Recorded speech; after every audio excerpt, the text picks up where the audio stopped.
ሰላም ሰላም እንድና የተከበራችሁ ቤተሰቦቼ እንዴት ናችሁ? ደህና ናችሁ ወይ? ዛሬ ደግሞ ያመጣሁላችሁ ከተስፋ መቁረጥ ጋር ከራስ ማጥፋት ጋር ከብቸኝነት የሚያስጨንቁ ነገሮች ጋር የተያያዘ በስደት ያሉ እህት ወንድሞቻችን ምን አይነት ስሜት ነው የሚሰማቸው? ያው እንግዲህ ሁላችንም ላይ የሚያጋጥም ነገር ነው፣ ግን እርምጃ እስከ መውሰድ ይደርሳሉ እና ከዚህ ጋር የተያያዘ ቪዲዮ ይዤላችሁ የመጣሁት ላይክ ሼር ሰብስክራይብ እያደረጋችሁ ሀሳብ አስተያየታችሁን አስቀምጡልኝ። ወደ ቪዲዮ ልውሰዳችሁ። ከሀዘኑ በኋላ አሁንም ስለእናትሽ ሀዘን እያሰብሽ ትመለሳለሽ? ብዙ ጊዜ በቃ እሷ ከሞተች በኋላ በቃ በፊት ምንም ነገር በቃ ደስተኛውን ነበር። እሷም ነይ ስትለኝ ለመሄድ ጓጓ ነበር።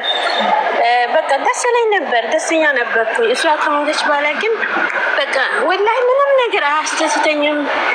የሚሰራው አንዳንዴ በቃ ለምንድን ነው የሚሰራው? ለምንድን ነው ለማን ነው የምኖረው ይላል። እሷ ብቻ ነበረ ነይ የምትለኝ። አሁን እሷ ከሞተች በኋላ እውነት ለመናገር በቃ ወንድሞቼ ሁላ አይደውሉም ሀተ በቃ ሁሉም መጀመሪያ ነበረ ፍቅራቸው ቀነሰ። ለምን አትመጪም አይሉ፣ ምን ሆነሽ ነው አይሉ። በቃ እሷ ከሞተች በኋላ ያ ሁሉ ቀረ። በቃ ሁሉም ነገር አስጠላኝ። ተስፋ መቁረጥ፣ ለማን ነው የሚኖረው፣ ለማን ነው የሚሰራው የሚለው በቃ ምንም ነገር ደስተኛ መሆን አልቻልኩም። በጣም ነው የሚያስጠላኝ።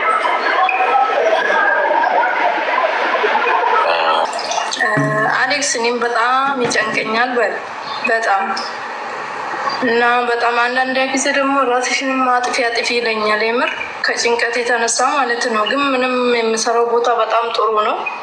ካለፍኩባቸው መንገዶች ዝም ብዬ በቃ ሰው ሁሉ ያስጠላኛል። ስልክ ማውራት ማለት ነው በጣም ያስጠላኝ። ስልክ ለማንሳትም በጣም ነው የሚጨንቀኝ። ምን ሆነሽ ነው? እኔ እንጃ ምን እንደሆንኩ ከመሬት ተነስቶ ይጨንቀኛል እኮ። የሚያስጨንቅሽ ነገር አታውቂም? አንዳንድ ጊዜ ጓደኞቼም አወራቸዋለሁ፣ ግን በቃ ስደውልላቸው ወይ ስልክ አነሱልኝም። ከዛ አንጻር ይመስለኛል ፋሚሊ ጋራም ብዙም እንትን ሲደውሉ ይዘጉብኛል። ቤት ምናምን ገዝቻለሁ።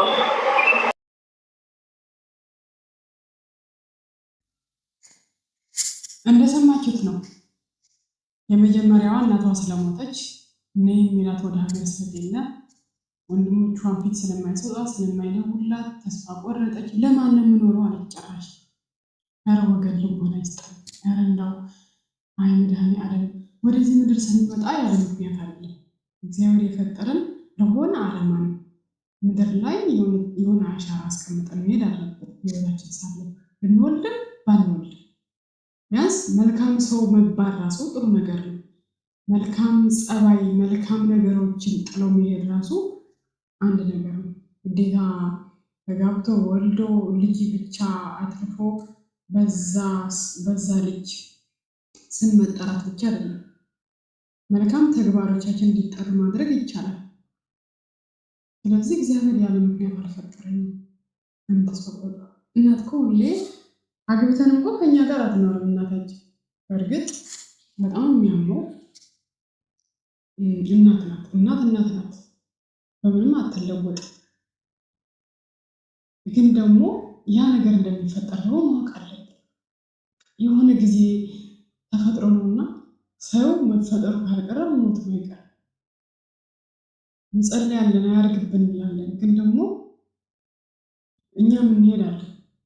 እኛም ልንቀድማት እንችላለን እናታችን። ግን እናታችን የኛ ሀዘን አያሳያት ፈጣሪ።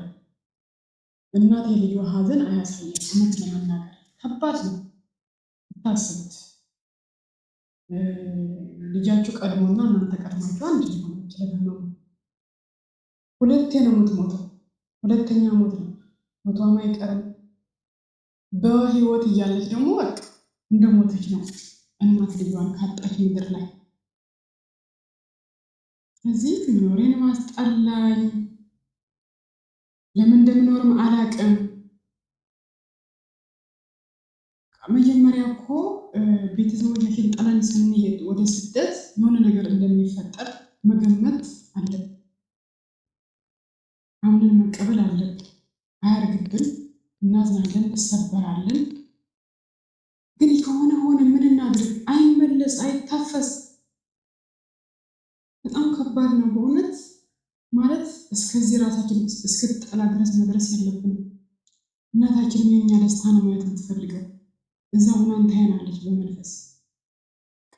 እንደው ለእናታችን ማስደሰት ያለብን እሷ የምትፈልገው አይነት ደረጃ ላይ ደርሰን ነው። እናቴ የምትፈልገው ዓላማ ይሄ ነበረ፣ የሚያስደስታት እንደዚህ እንዲሆንላት ነበረ፣ እናቴን የምትፈልገው ነገር ማሳካት አለብኝ ነው ማለት ያለብኝ እንጂ እና እናንተስ እነዚህ ተስፋን ለሚቆርጡ ሰዎች፣ መኖር አስጠላኝ ለሚሉ ሰዎች ምንድን ነው የምትመክሯቸው? የመኖራችን ምክንያት አንደኛ ማመስገን አለብን። እጅ እግር ጤና አለን። ምንም እንኳን ባይኖረን አሁን እች ልጅ ቤት አላት፣ ሰርታለች፣ ቤተሰቦቿን አግዛለች። እንግዲህ ወደ ሀገር ግቢ የሚላት ሰው ስለጠፋ ምናምን ነው እንደዚህ በቃ ኑሮ ያስጠላት፣ መኖሯን ትርጉም ያጣው። ግን እግዚአብሔር እንደሆነ እያኖረን ያለው መርሳት የለብንም። እዚህ ምድር ላይ ሰው ብናጣ ፈጣሪ አለ። ሰው ደግሞ ይሰጠናል፣ የሆነ ጊዜ ለእኛ የሆነውን ሰው ይሰጠናል። እስከዛ ግን ማመስገን አለብን፣ እንዲሰጠን እንዲጨመርልን። ጸሎታችን ራሱ ምስጋና ቢሆን ምን ያህል የት እንደምንደርስ አስቡት። ሁሌም ጸሎታችን ስጠኝ ከማለት እናመሰግን የት በደረሰ። ስራዬ ነው ብለን መጨነቅ የለብንም ብዬ ነው የማስበው። ሁላችንም ልቦና ይስጠን። እንደው እግዚአብሔር አምላክ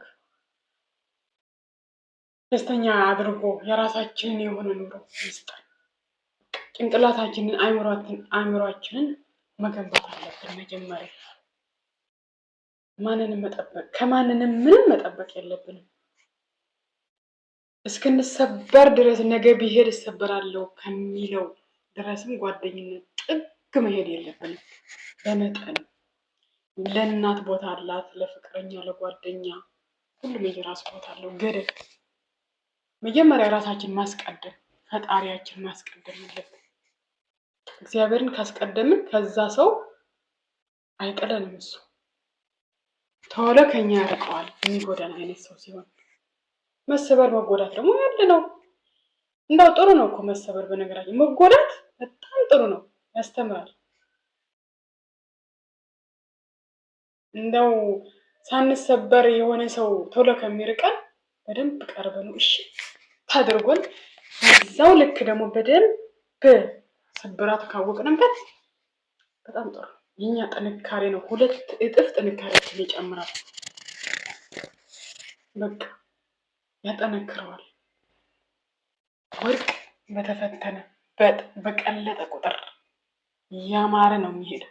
የኛም ህይወት እንደዛው እየጠነከረ ነው የሚሄደው እና ይሄ ለማነቃቃት ሳይሆን እንደ ምክር ቢጤ አይነት ነው ሀሳብ የሰጠኋቸው የኔ ወዶች።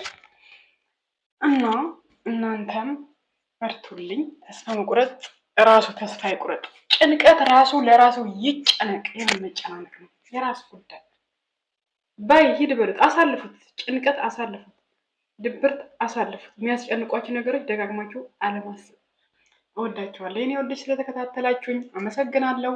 መልካም ጊዜ ይሁንላችሁ። ቻው ቻው።